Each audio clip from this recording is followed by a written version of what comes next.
cozy slice of life portal fantasy that features dwarves, beer brewing, and tavern building. Let's get into it.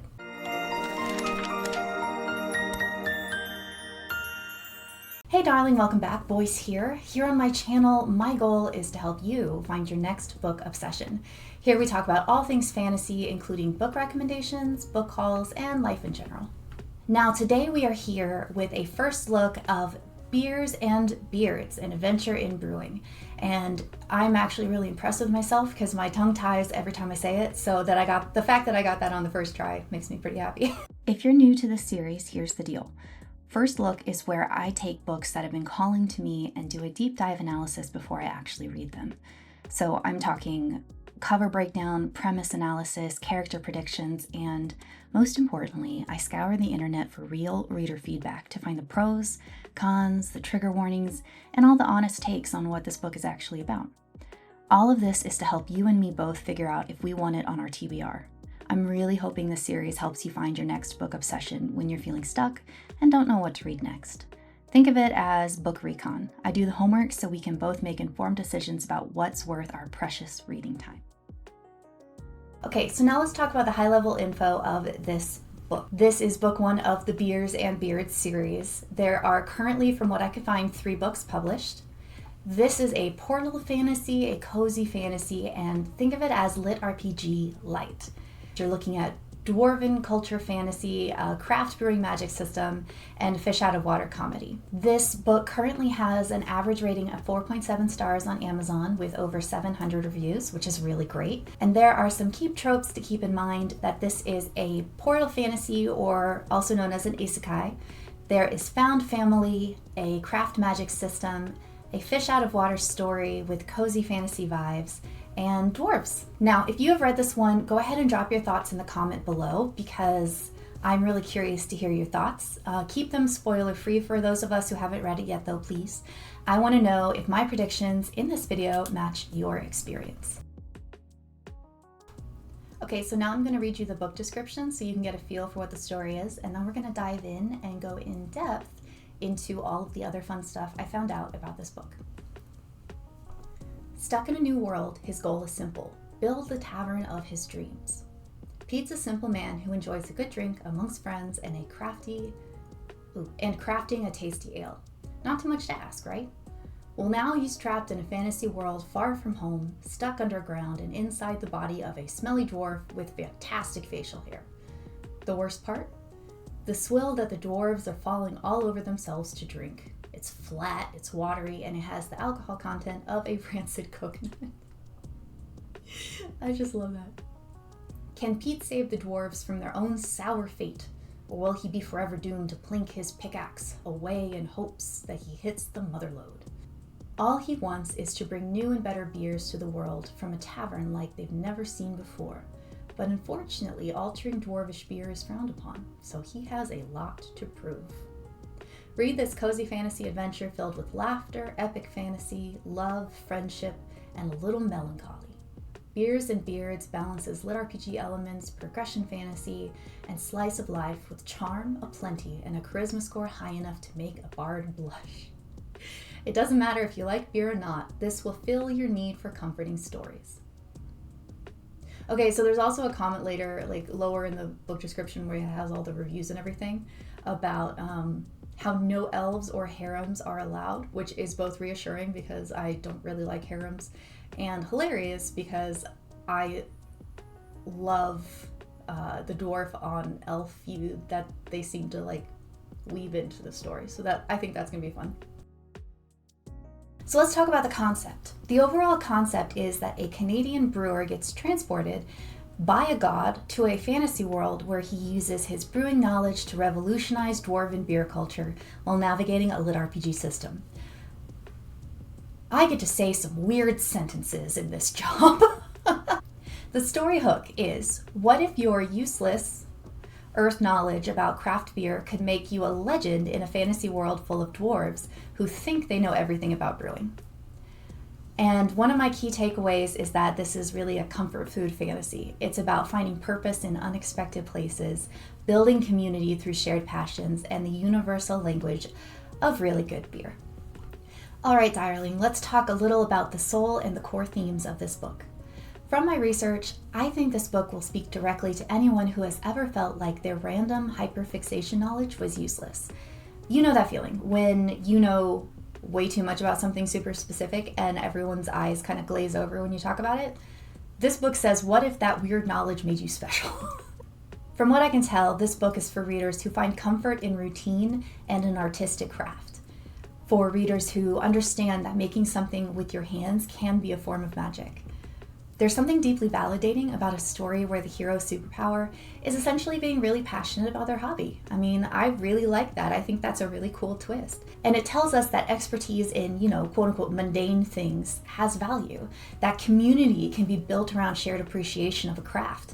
And that sometimes the best adventures are the ones that happen at the local pub. Okay, we're gonna dive into the story now. In terms of trigger warnings, there weren't really any of note. Based on reader reviews, this seems pretty gentle. Some light fantasy violence, alcohol consumption, obs, mild peril, and nothing particularly dark or heavy. When it comes to the main character, let's talk about the pros and the cons. So, pros. Pete is refreshingly normal. That was a comment I saw more than once. He's not a chosen one, he's not secretly powerful, he's just a guy who knows about beer. Readers love that he's older and not another teenage protagonist. He's practical and genuinely passionate about his craft. He problem solves through knowledge and a sense of clever curiosity rather than violence, and his reactions to the fantasy world really feel authentic from what I could tell. Now, of course, there are always some cons.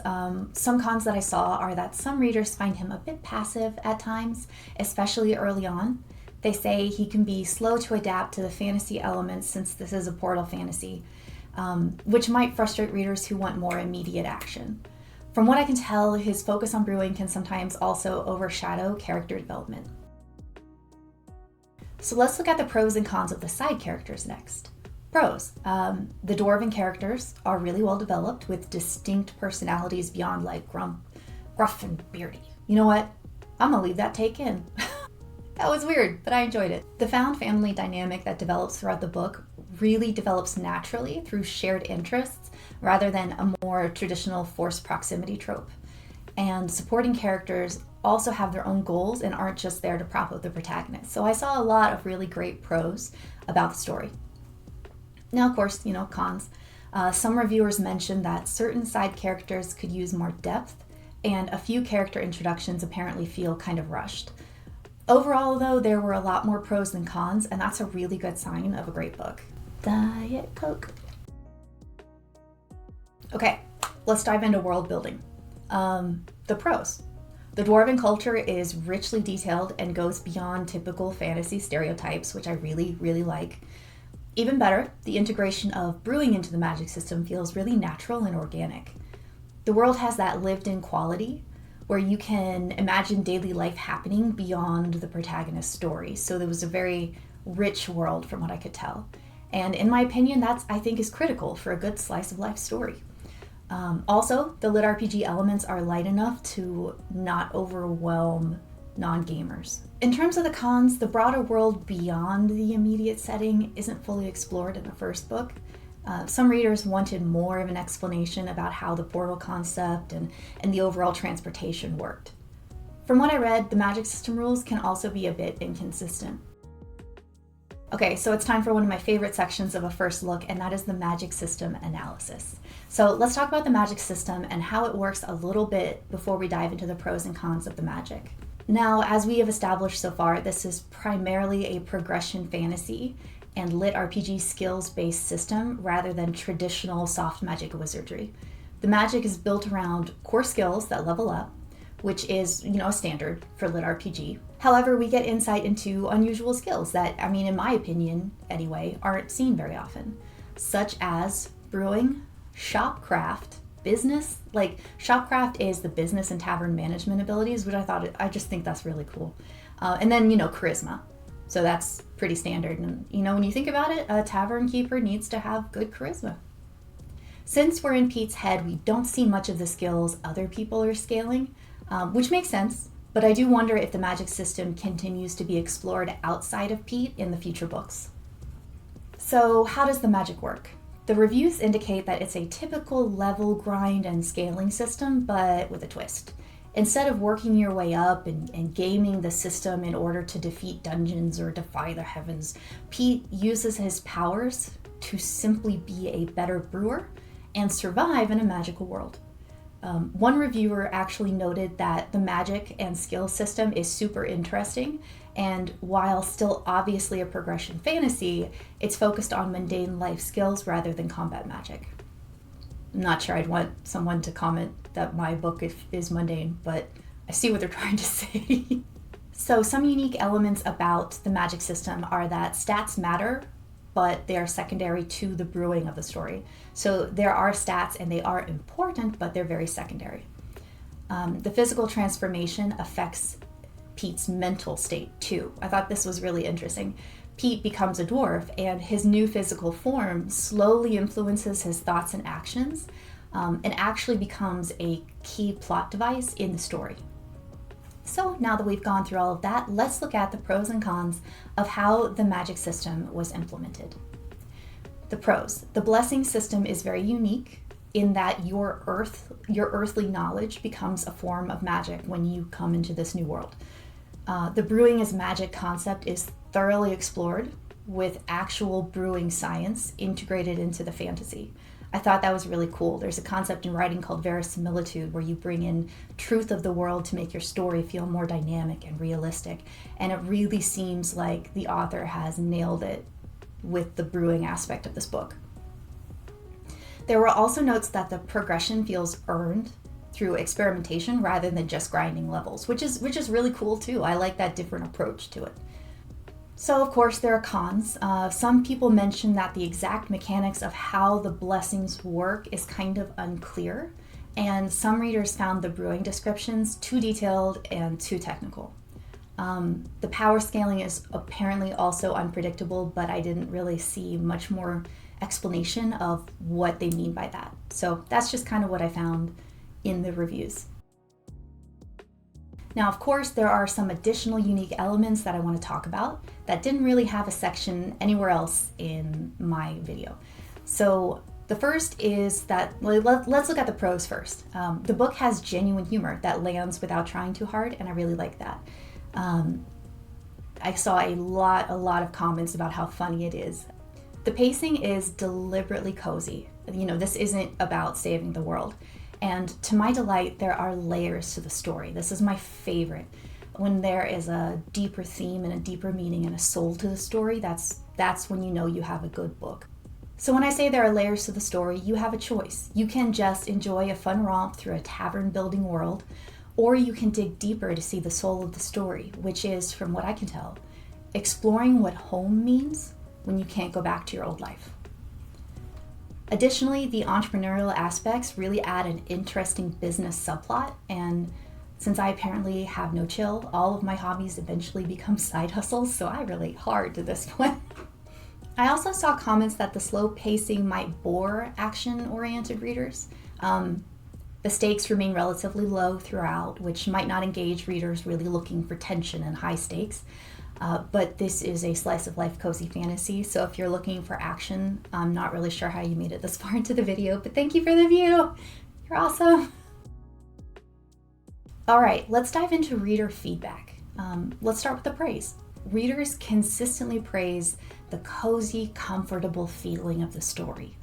One reviewer actually wrote, "It's like sitting in your favorite pub with good friends," which, aw, I like that. Many appreciate the older protagonist and the focus on craft and community over combat. The humor gets frequent mentions, like I said before, that it is genuinely funny without being cringy. I just thought that was a very funny comment, so I know I mentioned that already, but I wanted to include that anyway. Readers love the detailed brewing descriptions. I mean, if you're into that sort of thing. With one noting, "I learned actual brewing techniques while reading a fantasy," which is pretty awesome. And like I said before, that's verisimilitude at its finest. My big takeaway from the positive comments is that this book knows exactly what it wants to be and delivers on that promise. It's not trying to be an epic fantasy, it's succeeding at being cozy, funny, and surprisingly educational about beer. Now, what are some of the criticisms? The main criticism that I saw is with regard to pacing. One review noted that it sometimes feels more like reading a brewing manual than a fantasy novel. Then some readers also found that the protagonist was too passive and they really wanted him to have more agency. Additionally, a few mentioned that the lit RPG elements felt tacked on rather than integral, which is why many noted that it feels lit RPG adjacent rather than like a true lit RPG. In fact, one reviewer noted, if you don't care about beer, about 30% of this book will bore you to tears. So make of that what you will. My takeaway from the criticism is that this is a very specific type of book for a very specific audience. You know, if you want fast-paced action, you want complex political intrigue, this is not your book. But if you want to relax into a world where the biggest concern is perfecting a recipe, you found your home. Now let's talk about who I think will and won't like this book. Who will like it? Fans of legends and lattes, people who enjoy the crafting aspects of anime, readers who want low-stakes comfort fantasy. I think all of those readers will really like this story. I also believe that anyone who has ever gotten like way too into a hobby will get a kick out of this story. And obviously actual brewers and beer enthusiasts are going to love this. As will, I think, readers who are tired of teenage chosen ones saving the world. Who will want to skip it? If you need high stakes and constant action, you are not going to like this one. I also think that people who find detailed technical descriptions boring, like I mentioned before, you're probably going to find a good third of this book kind of making your eyes gloss over with the detailed brewing descriptions. Additionally, it's probably a no-go for anyone who doesn't like portal fantasy or, isekai, or readers who want romance as the main plot. I also obviously don't think people who like dark fantasy or gritty fantasy are going to like this one. So my thoughts on who the target audience is, I think this is for the 30-plus fantasy reader crowd who are tired of the world-ending stakes and just want to imagine running a successful brewery in a world where their knowledge matters. I think it may also appeal to people who play farming sims and focus on optimizing their crops instead of the combat elements, but I don't know that one for sure. Like kind of Stardew Valley, but with dwarves. I think this is essentially for anyone who thinks the best part of fantasy RPGs is the crafting system. Okay, let's talk about expectations. Now that we've gotten a pretty good look at the book, let's dive into what we can hope for and expect. And here are my thoughts. What I expect, I'm expecting this to be a cozy comfort read, when my brain needs a break between reading or writing action-heavy stories. I think it's pretty clear that we're going to get detailed descriptions of brewing processes, a protagonist who solves problems with knowledge and wit instead of violence, and probably some genuinely funny culture clash moments between earth brewing and dwarven traditions. So what am I hoping for? I am hoping for that perfect balance of cozy and engaging, where, low stakes don't mean low investment. I want to care about whether Pete's new beer recipe works as much as I would care about a battle scene in another book. I'm also hoping for some found family elements that develop naturally through shared passion rather than trauma bonding. Now, what I hope doesn't happen, I'm a little on the fence about the brewing aspects. I just want to be honest with you. I'm not really into beer personally, so I am a little concerned about the comments saying that there are so many in-depth beer tutorials. I mean, roughly 30% of the book, if that person is correct, then, that's a massive chunk of the book that I'm going to kind of skip over. So I'm hoping that's not too dull for people who don't like beer. I also hope that the series maintains its cozy feel through the rest of the books, which can really be a challenge in slice of life stories. The appeal here is a small scale, personal, charming story. Okay, so when I was at Lit RPG Con back in June, I got the paperback. It's so pretty. It's not signed, so I'm really gonna hope that I can meet up with JollyJupiter at a con sometime and get this baby signed. Now what I'm going to do is actually read you the prologue, because I think it's important to not just look at the storytelling aspect, which is everything else that we've gone over so far, but I also want to look at the writing style, because both are important to me as a reader. I really need to enjoy the writing style as well as the overall story. So we're going to read the prologue together right now. Pete, dish ta table 4. Got it. I took the plate, heaped tall with steaming goat meat and roasted root vegetables, and walked into the pub. I tucked my beard into my belt to keep it from dipping into the food and looked for table 4.